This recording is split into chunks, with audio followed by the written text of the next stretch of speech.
नमस्कार। आईटीआर यानी income tax return file करना कोई ऐसा काम नहीं है जिसे हम आखिरी मिनट की भागदौड़ के लिए छोड़ दें।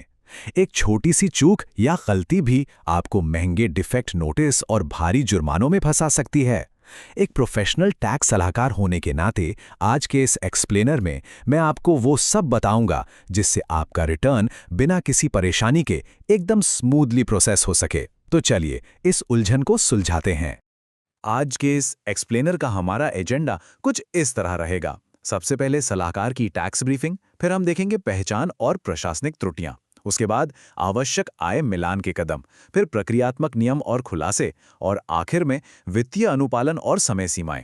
एक एक करके इन सबको डिकोड करते हैं।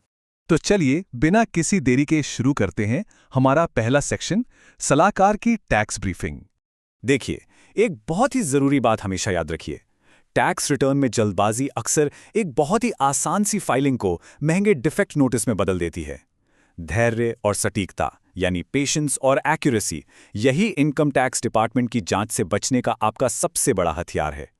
जब हम आखिरी समय में रिटर्न फाइल करते हैं ना, तो अक्सर ऐसी गलतियां कर बैठते हैं जिन्हें थोड़ी सी सावधानी से बड़े आराम से टाला जा सकता था। अब आते हैं हमारे दूसरे सेक्शन पर, पहचान और प्रशासनिक त्रुटियां। यहाँ हम उन बुनियादी गलतियों की बात करेंगे जो अक्सर लोग कर देते हैं। चलिए इसे थोड़ा गहराई से समझते हैं। सबसे बड़ी और सबसे आम गलती आखिर क्या होती है? गलत आईटीआर फॉर्म चुन लेना। मान लीजिए कि आपकी कोई व्यावसायिक आय यानी बिजनेस इनकम है, लेकिन आपने नौकरी पेशा लोगों के लिए बना आईटीआर 1 फॉर्म भर दिया, जबकि आपको आईटीआर 3 भरना चाहिए था। बस इतना करते ही सीधा डिपार्टमेंट से एक ऑटोमेटिक डिफेक्ट नोटिस आ जाएगा। सही फॉर्म चुनना ही एक सफल फाइलिंग की सबसे पहली नींव है।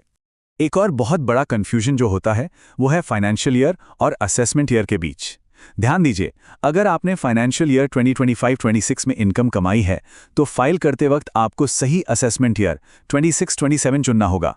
अगर आपने यह गलत चुनाव कर लिया तो आपको दोहरे टैक्स और भारी जुर्मानों का सामना करना पड़ सकता है।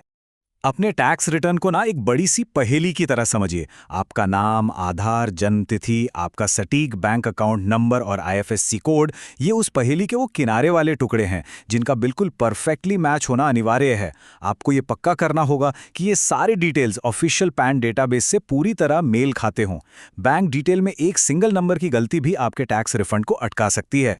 तो अब बढ़ते हैं तीसरे और बहुत ही अहम हिस्से की तरफ, आवश्यक आय मिलान के कदम। यहां हम डेटा वेरिफिकेशन को समझेंगे। देखिए, टैक्स अथॉरिटीज के पास आपकी फाइनेंशियल एक्टिविटीज का पूरा रिकॉर्ड पहले से मौजूद होता है, इसलिए किसी भी गड़बड़ी से बचने के लिए ये 3 स्टेप्स बिल्कुल मिस नहीं करने हैं। सबसे पहले फॉर्म 26AS के जरिए अपने टीडीएस और टीसीएस डिटेल्स को क्रॉस वेरीफाई कीजिए।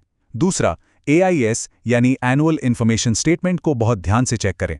और तीसरा, TIS यानी टैक्स पेयर इन्फॉर्मेशन समरी को देखें। बिना किसी नोटिस के रिटर्न फाइल करने के लिए इन डॉक्यूमेंट्स का क्रमबद्ध मिलान करना एकदम अनिवार्य है। अक्सर हम कुछ छोटी छोटी इनकम्स को रिपोर्ट करना भूल जाते हैं।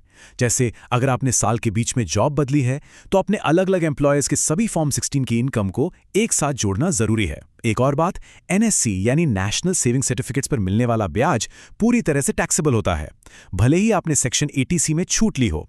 इससे इनकम फ्रॉम अदर सोर्सेज में दिखाना ही पड़ेगा। साथ ही 1.25 लाख रुपए से कम के long term capital gains LTCG जैसी छूट प्राप्त आय को भी रिपोर्ट करना अनिवार्य है। चलिए अब हम बात करेंगे चौथे सेक्शन की, प्रक्रियात्मक नियम और खुलासे। ये वो अनिवार्य कदम है जो कैलकुलेशन के बाद आते हैं।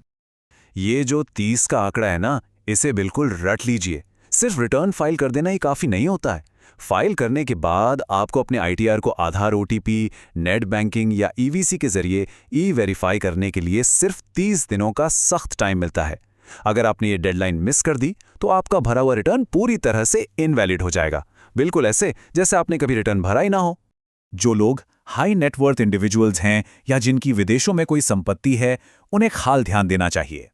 अगर आपकी नेट इनकम 50 लाख रुपए से ज्यादा है तो शेड्यूल AL के तहत अपनी सभी संपत्तियों और देनदारियों का खुलासा करना बिल्कुल अनिवार्य है।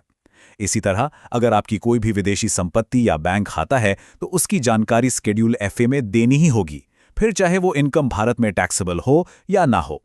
मेरी तरफ से एक बहुत ही इंपॉर्टेंट प्रोफेशनल टिप, जब आप HRA या सेक्शन 80C जैसी कटौतियों का दावा करते हैं तो रिटर्न फाइल करते वक्त आपको कोई भी डॉक्यूमेंट अपलोड नहीं करना पड़ता, लेकिन एक्चुअल रेंट रिसीट्स और मकान मालिक का पैन कार्ड जैसे प्रूफ अपने पास हमेशा सेफ रखिए। अगर कभी भी डिपार्टमेंट से स्क्रूटनी का नोटिस आता है तो यही डॉक्यूमेंट्स आपका एकमात्र बचाव होंगे।